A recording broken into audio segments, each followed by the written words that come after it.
Sciatica is a condition that affects the sciatic nerve, which is the longest nerve in our body. The sciatic nerve is developed from 3 separate nerve root levels in your spine and bundled together exit through the buttock and then down the leg. So there are different branches of the sciatic nerve. So depending on what branch is affected or pinched will affect different parts of your leg. So it can change your symptoms. There are different causes of sciatica, the most common of which that we see is typically compression of the nerve root in your back, usually the L4, the L5, or the S1 nerve root is usually caused due to a bulging disc or herniated disc.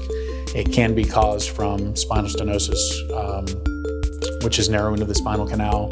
It can be caused from synovial cysts in the spine that arise due to arthritic change. It can also be caused from space-occupying lesions like tumors, which are much more rarely seen.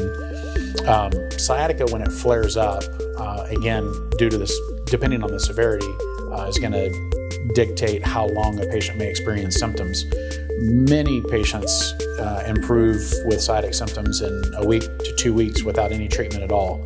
If sciatic symptoms persist and they're severe enough to especially cause numbness, tingling, severe burning down the leg, and especially weakness, you need to be seen immediately by your physician or certainly potentially even the emergency room, depending on how bad the symptoms are. The most severe symptom a patient can experience when having sciatic-like symptoms is numbness around the saddle area, which is around the waistline area, and or loss of bowel or bladder control, which is a medical emergency. Most patients that we see are not quite that severe, but we do see that from time to time. But the general symptom is pain down the leg or pain in the buttock region. That's typically treated initially conservatively with therapy. If we have significant enough symptoms such as weakness or numbness and tingling, we'll generally get an MRI of the patient's spine and then determine from that what is causing the compression of the sciatic nerve or the nerve root, and then determine what treatment option would be best. Oftentimes we do see bulging or herniated discs.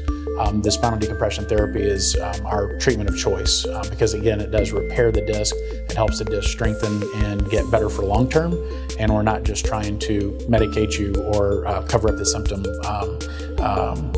short term. So we're trying to provide patients with a long-term treatment solution.